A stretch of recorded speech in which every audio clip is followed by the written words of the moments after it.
जय हिंद और नमस्कार। ग्रोथ मोड यूपीएससी के आज के यानी 2 अप्रैल वर्ष 2021 के संशोधित संपादकीय विश्लेषण के इस सत्र में मैं ध्रुव जानी आप सभी महत्वाकांक्षी छात्र एवं अन्य दर्शकों का हार्दिक स्वागत करता हूं। इस महत्वाकांक्षी कार्यक्रम के तहत हम लोग सनदी सेवा एवं अन्य प्रतियोगिता परीक्षाओं की तैयारी करते हैं। जैसे आपको मालूम है कि करंट अफेयर्स यानी कि जो रोज के घटनाएं होती है, रोज के बनाव होते हैं, उसकी बहुत ही महत्वता है हमारी परीक्षा में। लगभग प्रत्यक्ष और अप्रत्यक्ष रूप से 70% जो चीज़ें हैं, जो घटनाएं हैं, जो प्रश्न है, वो करंट अफेयर्स के साथ जुड़े होते हैं, डायरेक्टली और इनडायरेक्टली। तो इसलिए यह सेक्शन का हमारे सिलेबस में बहुत ही ज़्यादा महत्व है, हमारी परीक्षाओं में भी इसका महत्व है। और अगर आप सनदी सेवा की तैयारी कर रहे हैं या कोई किसी राज्य की सनदी सेवा की तैयारी कर रहे हैं, तो आपके लिए मुख्य परीक्षा की तैयारी भी एक अहम पड़ाव है, एक अहम सवाल है। तो यहाँ इस कार्यक्रम के तहत, जिसका नाम हमने दिया है रिसर्च एडिटोरियल एनालिसिस, इसके तहत हम लोग प्रिलिमिनरी पॉइंट ऑफ व्यू से तो देखते ही है चीज़ें, मगर साथ में मेंस पर्सपेक्टिव से भी चीज़ों को देखने का प्रयास करते हैं, उनको समझने का प्रयास करते हैं। कुल मिला के एडिटोरियल्स को जो प्रतिदिन न्यूज़पेपर में छपते हैं, पब्लिश होते हैं, उनको हम लोग मात्र अकेले एडिटोरियल के रूप में नहीं देखते, मगर उसको एक गेटवे के रूप में देखते हैं। Gateway to current affairs, gateway to answer writing, gateway to essay writing. ठीक है, तो इसीलिए यह जो हमारा कार्यक्रम है वो बहुत ही स्पेशली डिज़ाइंड है और आपकी जो परीक्षा संबंधी ज़रूरियातें हैं उनको परिपूर्ण कर सकता है। तो आप अगर सीरियस छात्र है यूपीएससी, स्टेट पीसीएससी के या अन्य किसी प्रतियोगिता परीक्षा के, तो आप ग्रोथ मोड यूपीएससी के साथ जुड़े, आज ही जुड़े, हमारे कंटेंट को देखें। Plus apart from research editorial analysis, static portion भी यहाँ हमारे प्लेटफॉर्म में पैरेलल चल रहा है, जिसके तहत हम लोग फिलहाल वर्ल्ड हिस्ट्री से गुजर रहे हैं। प्लस इकोनॉमिक सर्वे के लेक्चर्स भी यहाँ आपके सामने है और भविष्य में अपडेट होते रहेंगे, तो आप उसे भी निसंदेह देखिए, वो भी आपको परीक्षा में उपयोगी हो सकते हैं। कुल मिला के जीएस के लिए ये एक सक्षम चैनल है जो कि आपका सामान्य अध्ययन का जो पोर्शन है उसको तैयार अच्छी तरीके से करवा सकती है। तो ज़रूर आइए आप हमारे चैनल में, हमारे कंटेंट को देखिए, उसको समझिए, उसका अध्ययन कीजिए, हमारे वीडियोज़ को लाइक कीजिए, साथ ही में हमारे चैनल को सब्सक्राइब कीजिए और शेयर कीजिए ताकि ज़्यादा से ज़्यादा बच्चों तक यह कंटेंट पहुंचे। अब आज की मूल बात पर आते हैं। जैसे टाइटल आपको दृश्यमान है, ओवरसीइंग ओवरसाइट। द हिंदू का आज लेख है, एक ही लेख अच्छा था हमारे दोनों न्यूज़पेपर ऑफ रेफरेंस में से, द टाइम्स ऑफ इंडिया और द हिंदू में से एक ही लेख अच्छा है और वो है ओवरसीइंग ओवरसाइट। ओवरसाइट यानी कि एक किस्म की भूल जो कि अनजाने में हुई हो और उसको सुधारना, उसे ओवरसीइंग कहते हैं। हाल ही में केंद्र सरकार के द्वारा एक भूल हुई थी, केंद्र सरकार का जो वित्त मंत्रालय है उसके द्वारा भूल हुई थी, उस भूल को उसने सुधार लिया है। अगर कवर पेज की बात करें तो यहाँ हमें हमारे ऑनरेबल प्राइम मिनिस्टर भी दृश्यमान है, ऑनरेबल फिनेंस मिनिस्टर भी दृश्यमान है।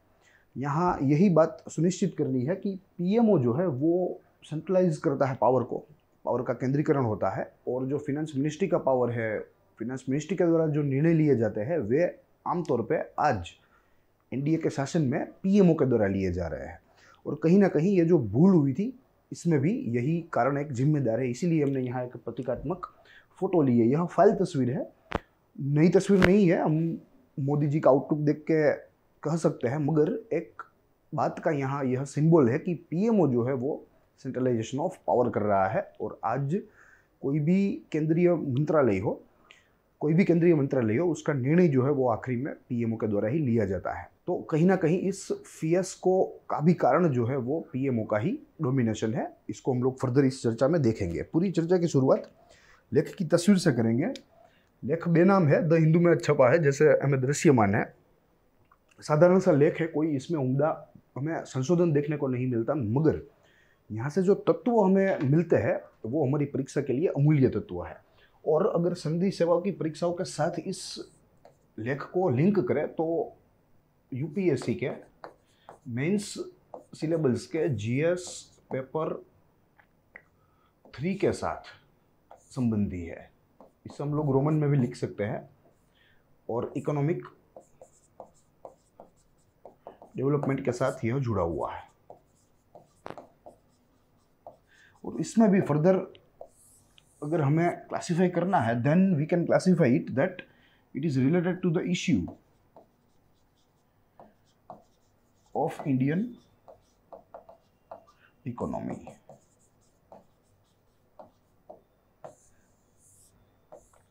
ठीक है, तो बहुत ही महत्वपूर्ण लेख है, प्रिलिमिनरी पॉइंट ऑफ व्यू से plus mains point of view से, साथ ही में हमारे ज्ञान को बढ़ाने के लिए भी ये लेख बहुत ही अच्छा है। और इसमें से जो तत्व हम लोग चुनेंगे वो भी हमें फायदेमंद साबित होंगे। देखते हैं, एजेंडा के ऊपर नज़र डालते हैं। सबसे प्रथम निष्कर्ष की बात करेंगे इस लेख में, साथ ही लेख की महत्वपूर्ण बातें हैं और संशोधित तत्व है। यहाँ जैसे मैंने आपको बताया कि ये लेख थोड़ा साधारण सा है, तो महत्वपूर्ण बातों के ऊपर हम लोग ज़्यादा ध्यान नहीं देंगे। महत्वपूर्ण बातें जो है वो हम लोग निष्कर्ष में ही देख लेंगे। 2-3 बातें हैं जो हमें देखनी ज़रूरी है, वो यहाँ हम लोग निष्कर्ष में देखते चलेंगे। हमें आज देखना है संशोधित तत्व, जो कि ग्रोथ मोड यूपीएससी की टीम के इनपुट्स होते हैं, और ये इनपुट्स हमें हमारी परीक्षा में भरपूर मदद करते हैं। और ये इनपुट्स के तौर पर ही आज हम लोग what is small saving schemes देखने का प्रयास करेंगे और उसका एक ओवरव्यू लेंगे। ठीक है, तो ये आज की चर्चा रहेगी। संक्षिप्त में सबसे प्रथम निष्कर्ष की बात करेंगे, उसमें महत्वपूर्ण बातें देखते चलेंगे, और दूसरे चरण में हम लोग संशोधित तत्वों को देखेंगे। कुल मिला के 2 तत्वों में आज की चर्चा होगी। शुरुआत करेंगे निष्कर्ष से। जैसे मैंने आपको बताया कि केंद्र सरकार के द्वारा एक भूल हो गई है। 2 दिन पहले फिनेंस मिनिस्ट्री ने एक नोटिफिकेशन जो है घोषित किया, नोटिफिकेशन रिलीज किया, और उसके मुताबिक जो स्मॉल सेविंग स्कीम्स थी, स्मॉल सेविंग स्कीम्स में यहाँ पूरा नाम लिखने से बचूंगा, उसके ब्याज दरों को घटाया, ब्याज दरों को घटाया। ठीक है, दूसरे ही दिन फिर से एफएम ने ट्वीट की, और इस ट्वीट के जरिए यह जो निर्णय था, इस निर्णय को वापस ले लिया। निर्णय वापस। तो क्यों यह निर्णय वापस लिया गया, क्यों यह निर्णय सबसे प्रथम लाया गया था, इन मुद्दों के सवाल जो है वो आज पूरे देश में उठ रहे हैं। वैसे तो ये सारे राजनीतिक बिंदु है, मगर यहाँ हमें एक ओवरव्यू लेते चलना होगा कि क्यों ऐसा हुआ। दरअसल अंदर की खबर यह है कि पीएमओ ने फिनेंस मिनिस्ट्री के डिपार्टमेंट ऑफ इकोनॉमिक अफेयर्स के बजट डिवीजन को बताया कि भाई हम 2000 वर्ष फिनेंशियल ईयर 2021-22 के क्वार्टर 2 से स्मॉल सेविंग स्कीम्स के ऊपर जो ब्याज दर चल रहा है उसमें हम लोग थोड़ा जो है उसको थोड़ा घटाएंगे, उसको थोड़ा डिक्रीज करेंगे। मगर क्वार्टर 2 की बात थी। कहा जाता है, अंदरूनी रिपोर्ट है कि गजट डिवीजन के जो अधिकारी थे, पदाधिकारी थे, यानी कि ब्यूरोक्रेट्स, उन्होंने मात्र और मात्र जो रिकमेंडेशन मिली थी पीएमओ के द्वारा वही देखा। उसमें क्वार्टर 2 का जो जिक्र था वो नहीं देखा, महीने का तारीख का जो जिक्र था वो नहीं देखा, और फट से उन्होंने जो हमारा इंटरेस्ट ब्यूरो है, नेशनल इंटरेस्ट ब्यूरो, उनको ऑर्डर पास कर दिया, और नेशनल इंटरेस्ट ब्यूरो ने यह ऑर्डर जारी कर दिया। ठीक है, यही बात है, यही फियास्को है। अब कहा जाता है कि नरेंद्र मोदी ने फिनेंस मिनिस्टर एवं पूरी मिनिस्ट्री के पदाधिकारियों को जबरदस्त फायरिंग दी, उनको एक प्रकार से आप कह लीजिए कि उनको डांटा। ठीक है, तो फट से निर्मला सीतारमन ने फिर से ट्वीट कर दिया नेक्स्ट डे ही, और स्टेटस को की जो परिस्थिति है उसको लाने का फैसला किया। यानी कि ये जो भूल हो गई थी, यह भूल को उन्होंने विड्रॉ किया, ये पूरे ऑर्डर को उन्होंने विड्रॉ किया, और कहा कि भाई कोई भी प्रकार की ब्याज में कटौती, ब्याज दरों में कटौती स्मॉल सेविंग स्कीम्स के लेकर नहीं होने वाली है। क्यों इतनी अहम है यह स्मॉल सेविंग स्कीम्स, और क्यों यूनियन गवर्नमेंट इतनी सीरियस है इस मुद्दे पर? ठीक है, इसके 2-3 जवाब है। सबसे प्रथम तो अगर सेविंग्स की बात की जाए, भारत के सेविंग्स की, बचत की, तो सबसे अधिक योगदान अगर किसी बचत योजनाओं का रहा है तो ये है स्मॉल सेविंग स्कीम्स का। सबसे अधिक योगदान है इसका पूरे भारत के बचत में। तो ये इसका प्रथम मुद्दा है। साथ ही में दूसरा मुद्दा है, अगले समय में, भावी समय में 5 राज्यों में चुनाव आ रहे हैं। ठीक है, तो चुनावी फायदा भी लेने के लिए यह ब्याज दर ऐसे ही रखे गए हैं, या इसे घटाया नहीं गया। या इसके घटाने का निर्णय वापस ले लिया गया, ऐसा अनुमान विशेषज्ञों के द्वारा आज निकल रहा है। खैर, हमें उन अनुमानों में नहीं पड़ना है। हमारा जो मुद्दा है आज का वो है स्मॉल सेविंग स्कीम्स, कि वो क्या है, कैसे काम करती है और क्यों इसे गठित किया गया था, क्या इसका उद्देश्य है, इत्यादि चीज़ें। साथ ही अगर कुछ तथ्यात्मक माहितियाँ देखें तो स्मॉल सेविंग स्कीम्स में तो ब्याज दरों की कटौती करी ही करी, डिक्रीज्ड इंटरेस्ट रेट्स। मगर ये स्मॉल सेविंग स्कीम्स अपने आप में यह एक अम्ब्रेला स्कीम है 12 छोटी बड़ी स्कीम्स की,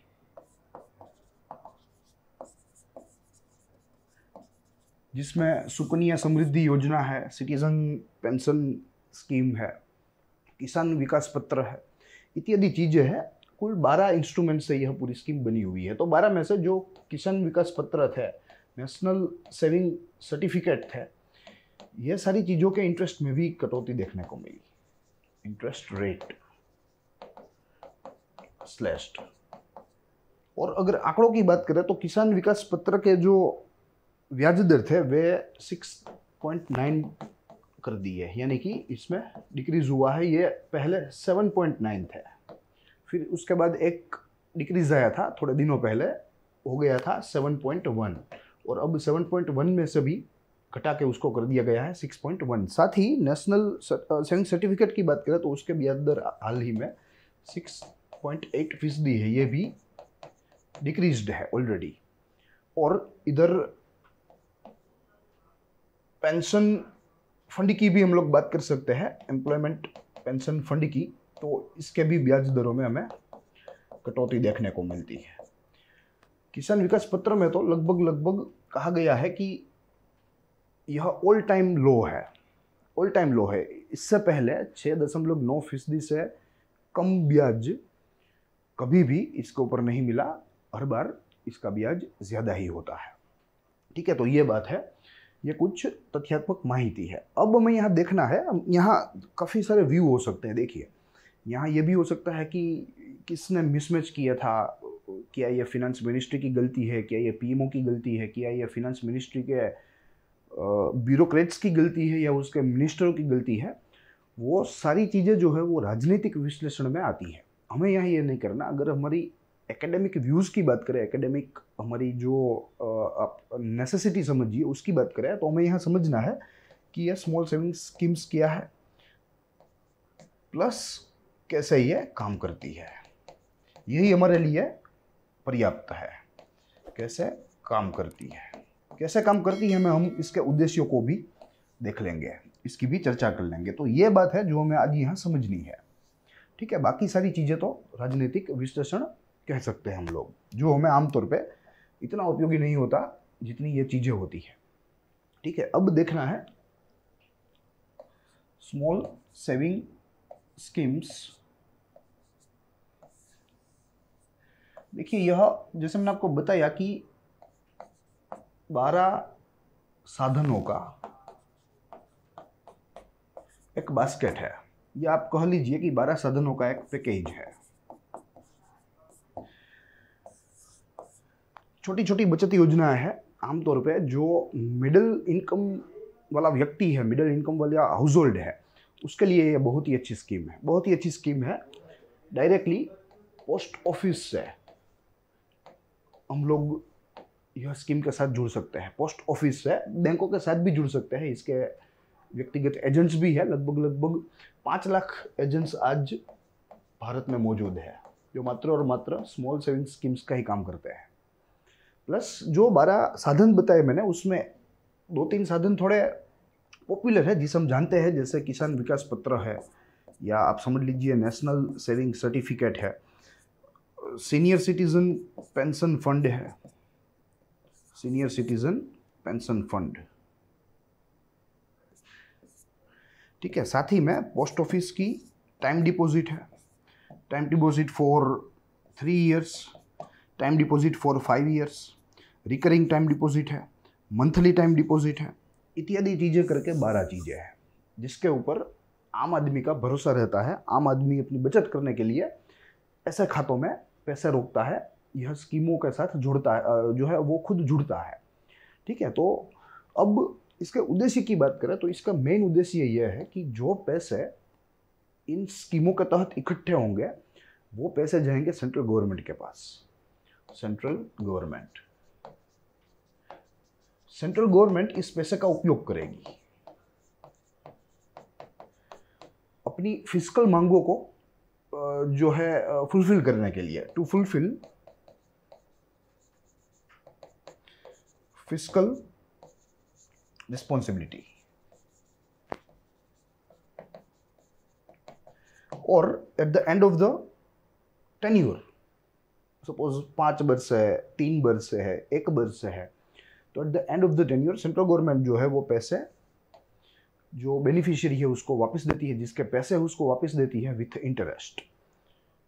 principal plus interest is equal to amount. ये amount government at the end of the tenure individual beneficiary को देती है। ठीक है, अब इंटरेस्ट रेट्स की बात करें यहाँ, जिसको लेकर आज हल्ला है, तो आप समझिए कि इंटरेस्ट रेट आमतौर पे स्मॉल सेविंग स्कीम्स के ज़्यादा होते हैं, ज़्यादा इन कंपैरिजन टू, यहाँ समझना है, in comparison to bank interest rate, bank interest rates. ऐसा क्यों है, क्यों ज़्यादा है और क्यों बैंक जो इंटरेस्ट रेट देता है उससे ज़्यादा यहाँ स्मॉल सेविंग स्कीम्स में इंटरेस्ट रेट मिलता है? तो इसका एक ही जवाब है, और ये जवाब है ये है कि स्मॉल सेविंग स्कीम्स को प्रमोट करने के लिए, टू प्रमोट। अगर ब्याज ज़्यादा नहीं मिलेगा तो लोग खामखा क्यों स्मॉल स्कीम में जो है अपना पैसे बचाएंगे, निवेश करेंगे? वे अपने पैसे बैंक में भी कर सकते हैं अगर सेम इंटरेस्ट रेट्स मिलता है तो। मगर यहाँ there is a difference in interest rate. In fact the interest rate of small saving schemes are more, that's why more and more people are attracted to save in that particular schemes. ज़्यादा से ज़्यादा लोग जो है वे आकर्षित होंगे यह छोटी बचत योजनाओं में अपने पैसे को जो है जमा करवाने के लिए, अपने पैसों का निवेश करवाने के लिए। अब ऐसी क्या ज़रूरत है कि बैंकों के पास ना रहे पैसा और इस स्कीम में आए? यही मुद्दा है जो मैं आज समझना है। देखिए 1999 में नेशनल स्मॉल सेविंग्स फंड की रचना की गई। नेशनल स्मॉल सेविंग्स फंड, यह फंड क्या है? तो यह फंड सारी बचतों का एक जमावड़ा है। इसमें किसान विकास पत्र भी आ जाएंगे, नेशनल सेविंग्स सर्टिफिकेट भी आ जाएंगे, सुकन्या समृद्धि योजना भी आ जाएगी, सुकन्या समृद्धि योजना भी आ जाएगी। यहाँ सिटीजन, या आप कह लीजिए कि सीनियर सिटीजन पेंशन प्लान भी आ जाएगा। उसके बाद टाइम डिपॉजिट अलग अलग आ जाएगी, 3 years time deposit, 5 years recurring monthly etcetera. पूरे देश में जिन जिन लोगों ने इन योजनाओं में जो पैसे इकट्ठे किए हैं, ये पैसे यहाँ एक फंड में आ जाएंगे, जिस फंड का नाम यहाँ नेशनल स्मॉल सेविंग्स फंड रखा गया है। अब यहाँ से पैसे गवर्नमेंट लेगी, गवर्नमेंट ऑफ इंडिया। गवर्नमेंट यह पैसों का उपयोग अपने खर्च के लिए करेगी। तो एक तरह से जो पैसा स्मॉल सेविंग स्कीम्स में पड़ेगा पूरे देश में, वो पैसा इस फंड में आएगा, इस फंड से चैनलाइज होकर गवर्नमेंट के पास जाएगा। तो एक प्रकार से हम लोग कह सकते हैं कि गवर्नमेंट ऑफ इंडिया के लिए ये जो फंड है वो अपने आप में लायबिलिटी है। और मात्र ही मात्र फंड नहीं, मगर इसका इंटरेस्ट भी प्रिंसिपल अमाउंट के साथ इसका जो इंटरेस्ट है, प्रिंसिपल तो लायबिलिटी है ही है, मगर इसका इंटरेस्ट ये भी लायबिलिटी है।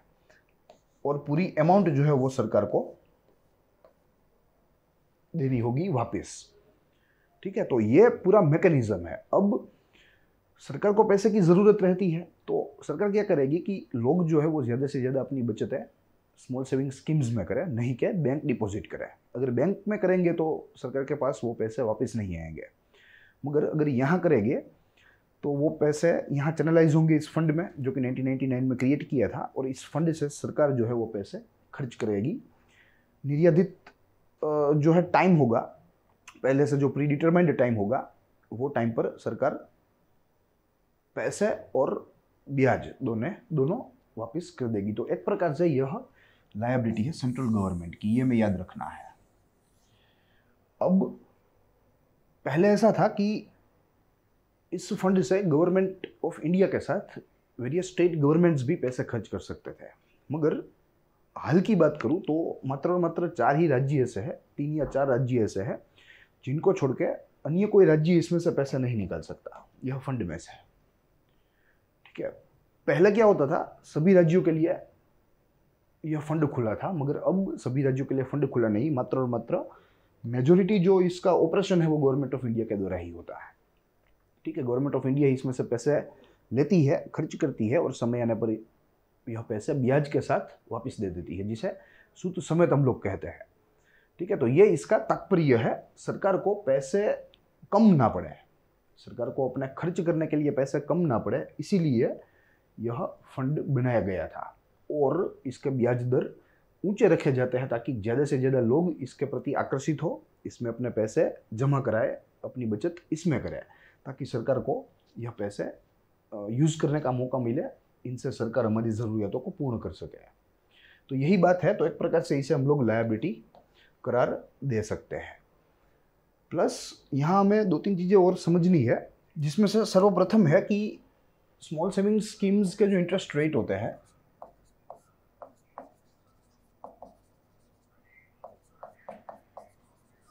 वे प्रति क्वार्टर डिटरमाइन होते हैं, डिटरमाइंड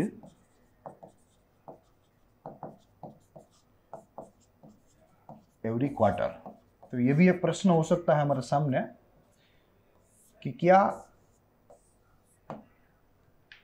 स्मॉल सेविंग स्कीम्स के ब्याज दर क्या प्रति माह निर्धारित किए जाते हैं, क्या प्रति 6 माह निर्धारित किए जाते हैं, या प्रति त्रिमाह ये डिक्लेयर किए जाते हैं। तो ऐसे सवाल हमें यहाँ पूछे जा सकते हैं, तो हमें मालूम होना चाहिए कि yes they are actually determined every quarter, 3 बार पूरे वर्ष में ये डिटरमाइन किए जाता है, और आमतौर पे इसे ऊपर ही रखा जाता है बैंक ब्याज दरों से, ताकि ज़्यादा से ज़्यादा लोग, जो मिडिल क्लास जो सोसाइटी है, वो ज़्यादा से ज़्यादा इस स्कीम की तरफ आकर्षित हो, और सरकार को ज़्यादा से ज़्यादा पैसे भी यूज़ करने का जो है मौका मिले। अब दूसरा एक मुद्दा जो यहाँ समझना है वो है, आज इसका जो ब्याज दर है स्मॉल सेविंग स्कीम्स के, वो मार्केट लिंक्ड है, मार्केट लिंक्ड। ठीक है, तो मार्केट के साथ रेगुलेट होंगे, बूम और डिप्रेशन का इसके ऊपर असर होगा। पहले ऐसा नहीं था, मगर श्यामला गोपीनाथ कमेटी के रिकमेंडेशन पर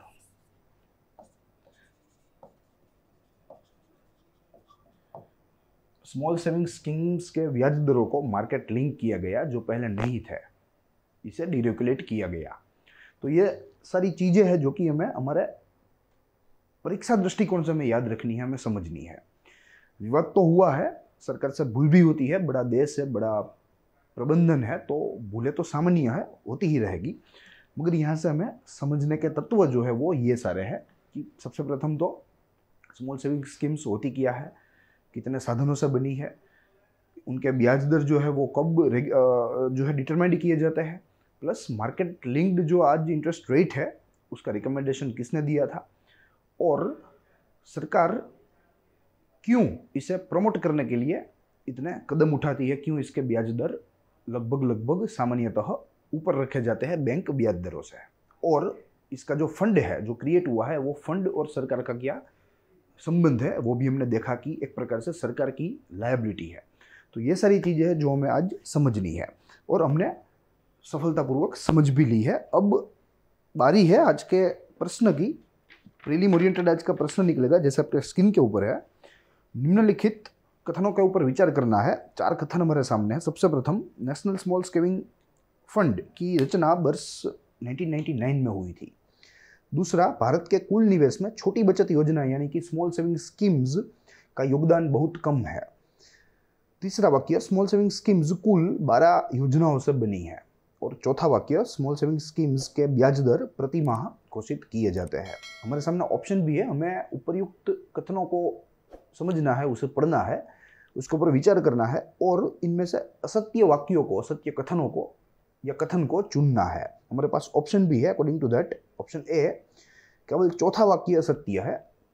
ऑप्शन बी, केवल दूसरा और चौथा वाक्य असत्य है। ऑप्शन सी, केवल तीसरा वाक्य असत्य है। एंड ऑप्शन डी यानी कि लास्ट ऑप्शन, केवल 1 और 3 असत्य है, इनकरेक्ट है। You need to comment correct answer in the comment section of this video. हमारे पक्ष से इसका जो सही उत्तर है वो आपको पिन अप किया जाएगा इसी वीडियो के कमेंट बॉक्स में कुछ घंटों के बाद इस सेशन के प्रीमियर होने से। So that's all for today from my side. हम लोग मिलेंगे अगले दिन अगले संपादकीय लेख एवं उसके अभ्यास व विश्लेषण के साथ। तो तब तक के लिए देखते रहिए ग्रोथ मोड यूपीएससी।